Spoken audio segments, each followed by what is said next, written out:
All right, everybody's favorite line of classic hunting air rifles that have been around for over a decade at least just got a tactical upgrade, and that includes the Dragon Claw 2, which is 50 caliber, the 45 caliber Light Hunter 2, and the one we're reviewing today, the Venturi Seneca Recluse 357. So each caliber has a different name. It's all the same platform. So today we'll take an up-close look at this powerful tactical PCP air rifle in 357.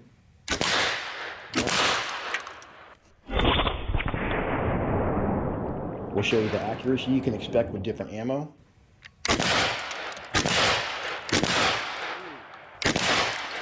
As well as test the power.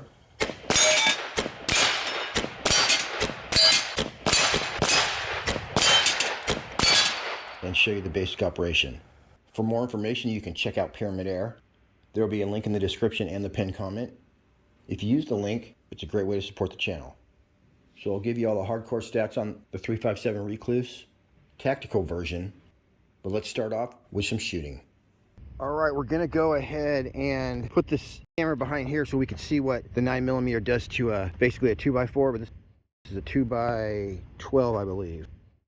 I set up shooting from inside the house because this gun is super loud. And I still got told to get the frick out of there with my loud ass gun, which is why the second half of this video takes place in the forest. I wasn't able to use my Donnie FL Emperor because I always forget to order adapters. So I had good old fashioned 81.02 357 JSB pellets, as well as some Zon slugs, and then some 357 Air Venturi slugs that I've actually had for almost 7 years. The only problem was that all this ammo was so old, it seemed like it had oxidized a little bit. So it's actually a good idea when you're shooting slugs to lube them up anyway. But I went ahead and just took some ballistol, put it in a towel, and then rolled those pellets around. And before I even started shooting, I lubed up all my slugs and pellets. The reason you roll them around in a towel is so that in the case of pellets, you don't get the lube inside the skirt. It only goes where it's supposed to. I also used ballistol and a pull-through cleaning system to go ahead and clean the barrel of my Tactical Recluse before I shot it. I have an Alturos M24, which is basically the sniper rifle of air guns, and they shoot that thing a mile. The slug has a flight time of 11 seconds. But those are the guys that told me to lube slugs. It's going to reduce your friction in the barrel. As well, you'll have to clean your barrel less often. So I'm going to have a series of videos coming on the M24 where we're going to shoot 150, 300, 500, as far as we can see. And meow, back to our story. All right, to start out our ammo testing, we're at a very special 37 yards away. All right, we got a full tank going right here. I'm going to sight in with the 81.02 JSB. Real quick, let me show you the two different power settings. You can half cock it for high power or cock it all the way back for super high power. So if we just went back about right there, that's half cocked. And that is all the way cocked. When it's time to load your ammo, you just take this thing, put your slug or whatever you got in there, and then when you close it, you got to make sure that you snap it all the way shut, and that's it. Man, that was smooth shooting. That was like, I didn't even feel any recoil, you guys. Very loud pop though. Wow, look at that, it went exactly straight down. Oh, I'm going to have to go get some earplugs, you guys, seriously. Right here, I'm just testing all the different ammo, but the weights were just anywhere between 81 grain and 115 grain. And all it showed is that when you do it half cocked back, you're still above 900 feet per second. And if you want to pull the bolt all the way back, you'll be able to get over 1,000 feet per second, especially with the lighter weight ammo. Okay, watch this. Holy crap, you guys, we just freaking one shot killed that bullseye at 1,019 feet per second with a pellet. I guess we'll just do a group. Half cocked. 988. Wow, look at that accuracy, you guys. 970. And I'm doing half cock. Holy crap. I'm not even like shooting my best either. All right. 920.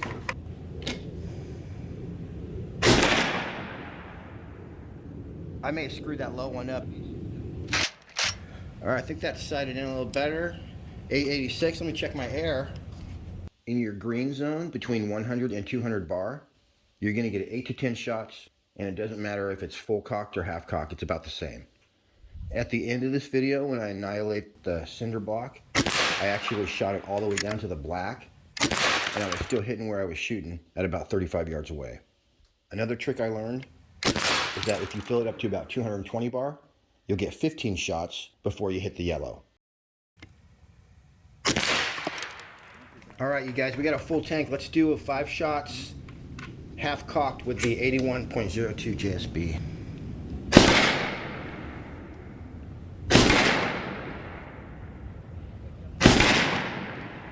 I gotta start another bullseye, guys, sorry. Just go over this guy right here. Bam! Haha! That blew some wood apart.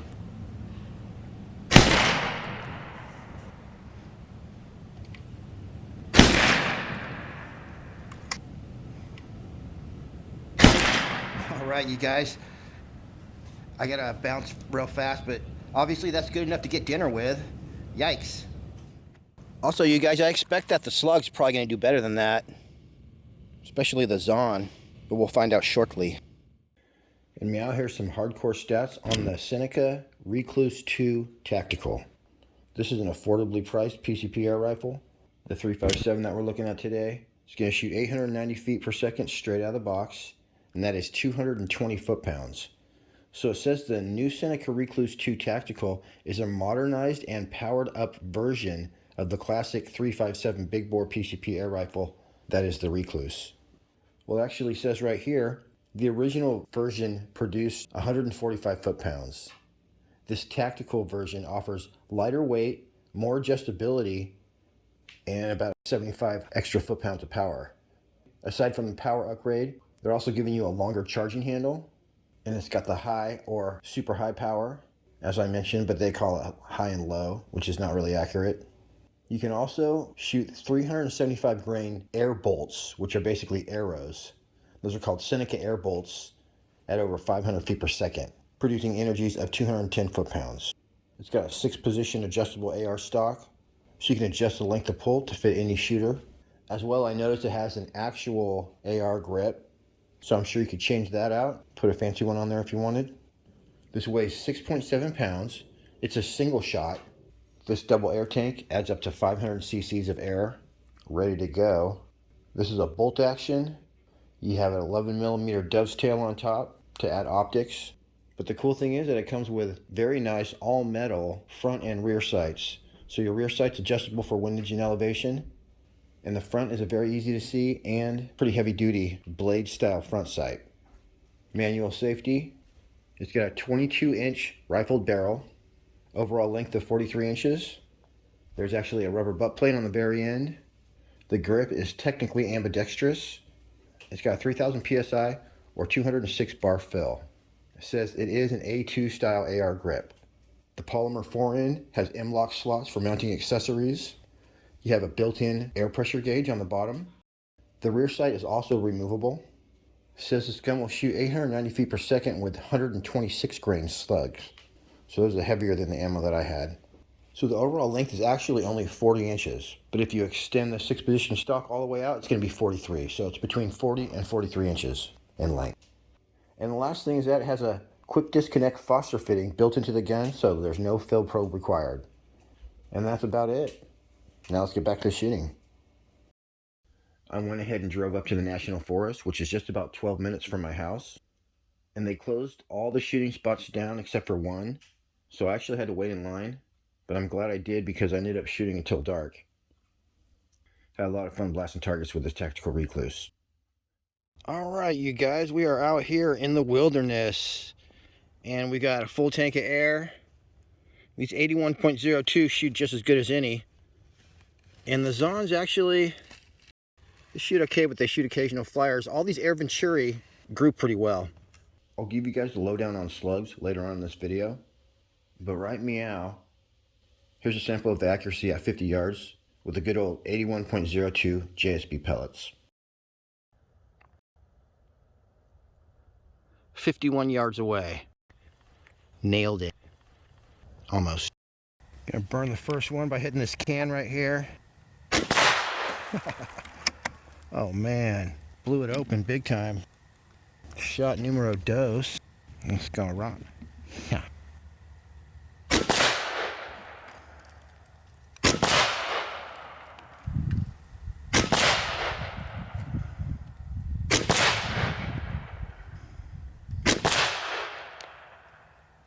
Yeah, well, that's a good group right there. That's about what we're used to. Check out this bad boy. The Nosler 357. We're gonna hit this guy. All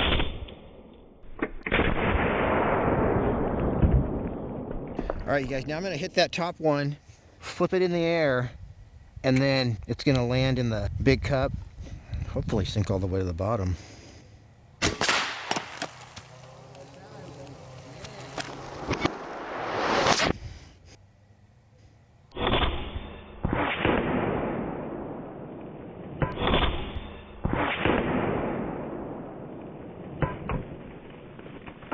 Oh, that was legit.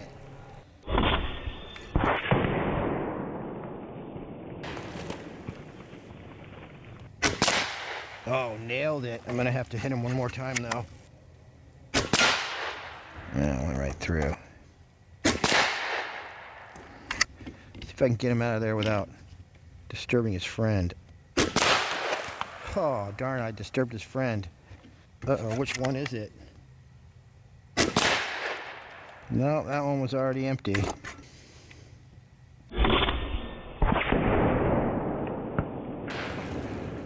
Alright, now for the good ones. Alright, this one has a chip that you can't see out of the other side. Oh, wow.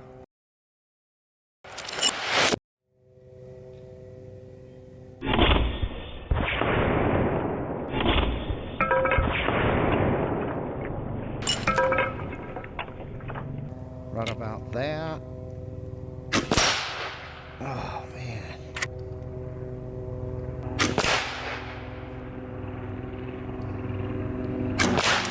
Oh, that was awesome.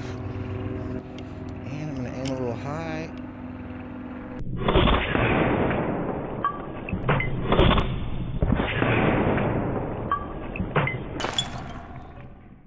And here's a look at those 8-inch tall steel targets again.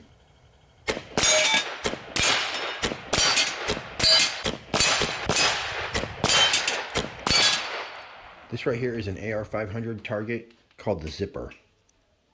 I brought this to shoot at 75 yards, but the farthest I could get at this range with the new berm and everything was about 50 yards. So this is actually at the nearest flat spot, about 40 yards away. Wow.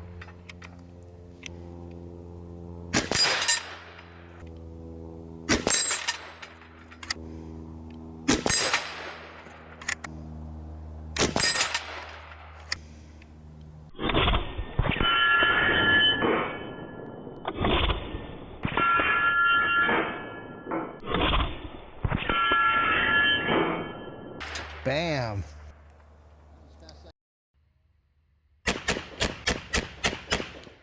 This part right here, I was just setting in for 40 yards, and I forgot to start my scope cam.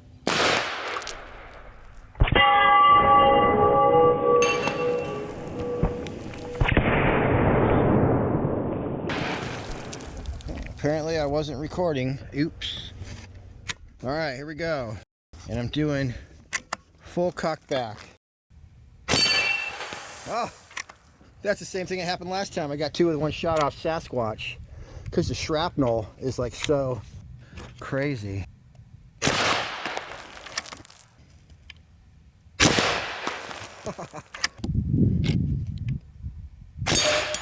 Headshot. All right, pellets are probably not our best bet for breaking through the center block, but let's do it. By the way, at about the same distance the day before, the 357 pellets were punching right through the 2x4. And then meow, here's those same JSB pellets versus a cinder block. Wow, not bad actually.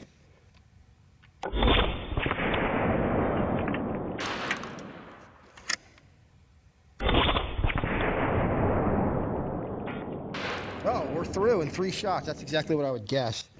And I could probably break that thing.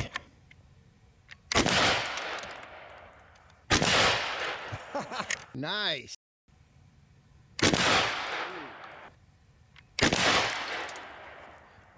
Boy, he's a tough guy.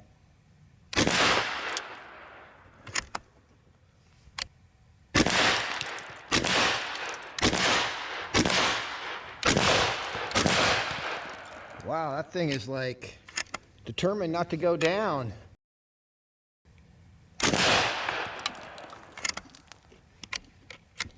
Getting pretty good at shooting this thing fast. Boy, it's like a puzzle. I gotta figure out right where to hit him. Right here.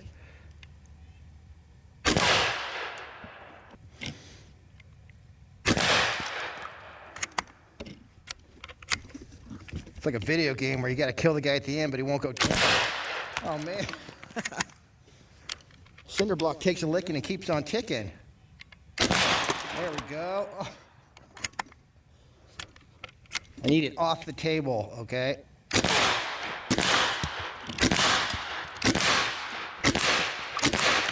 There we go. Boom.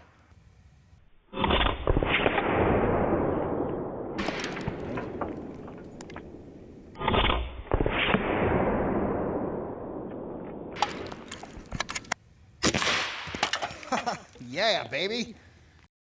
All right, we got him good. You ready to go home, you guys? It's been a long day. On the first day, I did test out all the slugs. And like I said, mine are 7 years old. So these same slugs nowadays may be even better. But I would personally order some wider diameter NSA slugs maybe, or some Mr. Hollow Point. All the ammo that I had fit pretty loosely in the barrel. And I think if you had a snug fitting slug, that would be a step in the right direction. But I'm sure that there's a slug that this gun shoots perfectly. Right here are the Venturi Seneca 105 grain slugs. Still getting my technique down on this, you guys. Look at that, we just found the ammo for this gun. I'll take it. Uh-oh. Your charging handle is going to come with your manual in a bag. There's a hole in your bolt. You just shove that charging handle in the hole and it will snap in. I do have the Light Hunter 2, which is the 45 caliber version of this gun, on the way to me. So we'll definitely blast some targets with that. Till next week, happy shooting. We'll see you on the next one.